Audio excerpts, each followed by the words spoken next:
Hello there, YouTubers! I am back again with another motorcycle video. And today, I am going to go over how I installed this very beautiful, clear clutch cover. Look at that.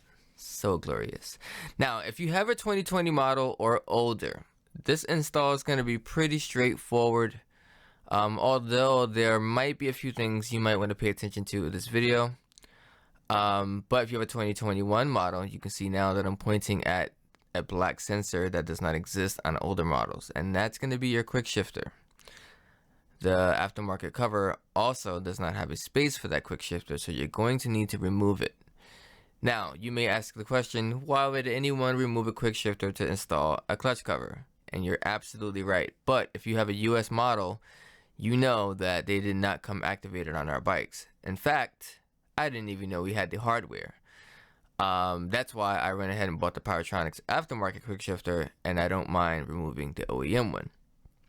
If you have the stock quick shifter on your bike, you might want to sit this one out and wait till they come out with a model that accommodates that sensor, because I absolutely love mine and you probably love yours. Now, there are a few modifications that's going to need to take place for the 2021 models, and there are a few things about this kit that I didn't like. So, you know, if you have a 2020 model and you want to do this install, I would still stick around and wait till I get to that point of the video. You may be also noticing that this is a voiceover, and that's because the wind was absolutely ridiculous the day I recorded this video live. And yeah, so now I'm doing voiceovers for the first time, so excuse any mishaps that may take place. Yeah, I didn't know the wind was going to be that bad until I played the video back. But without further ado, simple, remove the cover. If I'm not mistaken, it's a 5/16 or 8mm, depending on what type of toolkit you have. Of course, Robert is not zoomed in well enough to get the clutch cable removal, but it's not that difficult. And that's our glorious quick shifter. Here, I'm just pointing out the fact that there's an indentation in the stock case and the other one is full. So I was confident that I would have no issue fitting that clear cover over the gear shift indicator, whatever it was. Make sure you lean the bike over, because if you do not, you're going to spill oil everywhere. Yes, I made a bit of a mess when I first attempted to pull this cover off, before quickly realizing that the previous video that I watched, the bike was slightly tilted over. Now, over here is where the fun begins. Now, for some bizarre reason, well, one, you have to transfer that stuff over. That's what I was saying there. But for some bizarre reason, the aftermarket case had that little guide that I'm circling right now. I don't know what it's for, but it was in the way and it was not allowing me to install this cover. But I was determined. So I brought out the well, that's basically what I'm saying. So I brought out my drill bits, and what you're gonna need to do is drill that guy out so that it's thick enough to fit that level indicator, or the gear shift indicator, or the level for the quick shifter, whatever you want to call it. And you want to start off with a 5/16 drill bit, because you don't want to go too big. Be careful. This case is made out of aluminum. Drill bits are made out of steel, if I'm not mistaken. And then you're going to move up to a 3/8 drill bits. I knew that from the get-go, because the 5/16 was too small for the original hole that's in a stock one, and the 3/8 was a little bit too big, so I know that it would give me enough room to fit that level into the casing. And you have to drill down about 1 inch. Do not go past that. Do not go through the case. It's extremely expensive. And after you do that, you know, just thoroughly clean out all the chips. You do not want any metal shavings getting mixed in your oil, getting into the engine. It will immediately cause catastrophic engine failure or extreme excessive wear, which you do not want neither of.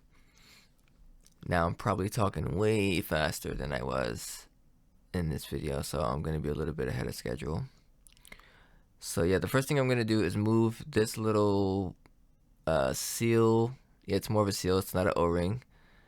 They were a little bit difficult, not difficult, but challenging, more challenging than I thought, and that's because they have Loctite on them. So make sure that you put Loctite back on there, because that's obviously on there for a reason.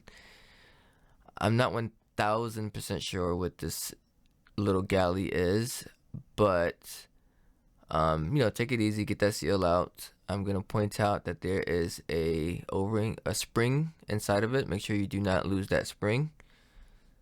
That stylus seal is very, very similar to like a camshaft seal, if you've ever done any work on a car.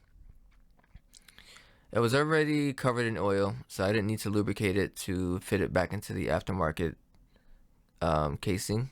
It slid in pretty smoothly. Just push it down until it's flush, like so.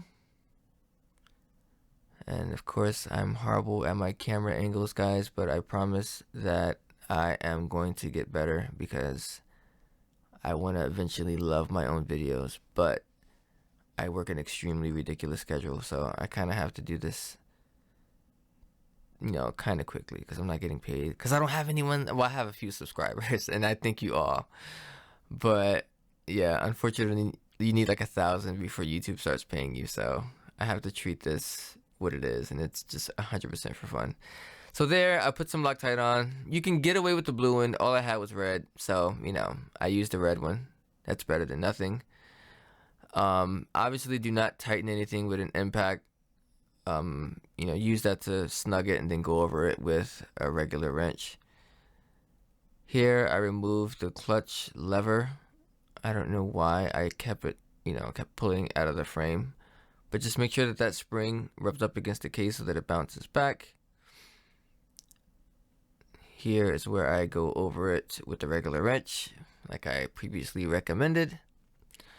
I don't know the torque spec on this, but just, you know, use your head. Not too tight, not too loose. Yeah, that's one of the things that you can easily strip, because again, it's going into aluminum casing.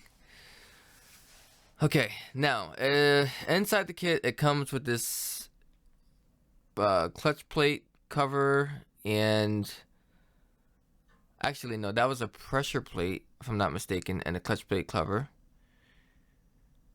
Obviously, don't take these all, you know, don't take these off one at a time. Do it in a crisscross fashion, so nothing binds up. And I'm only going to use a portion of this, and I'll explain why in a moment when I get to that portion of the video. Alright, so the aftermarket one, because it was powder coated, that bearing in the center did not fit in the center of that that pressure plate, I think it is. Yeah, I'm pretty sure it's a pressure plate. And I was nervous. If you see around the edge of the stock one, it's grabbing onto those to the clutch pack, and you know, it has to be grabbing on it pretty tight for you, you know, for it to support the torque of a Duke engine. And I was afraid that the paint chippings or the powder coating material that's on that aftermarket one was just gonna come off and get into my oil and potentially prematurely wear out my engine. So I opted to go to reinstall the stock one. One, because I was nervous about destroying the bearing, trying to make it fit in that other one, and two, I didn't want that stuff getting mixed into my oil. But I used the aftermarket cover because I kind of liked the theme that was going on with the colors, like the black and the gray. It looked way better to me when everything was said and done. Now, I didn't notice until I got the clutch cover on, but you know, in hindsight, I'm happy that I went this direction. At that point, you just go ahead and slap the cover back on. It's highly recommended that you buy a new gasket. Do not try and reuse the old one like I did, like a moron, because it was a pain getting it off and it was stressful, and it just was not worth the stress. Here I'm just confirming that I have the clutch lever in the right position, or the clutch arm. Unfortunately, the darkness was coming very quickly, but we're almost done. So again, do not use an impact wrench to tighten everything. Just use it to get the bolt snug. And make sure you tighten these in a crisscross pattern so that it bolts down evenly.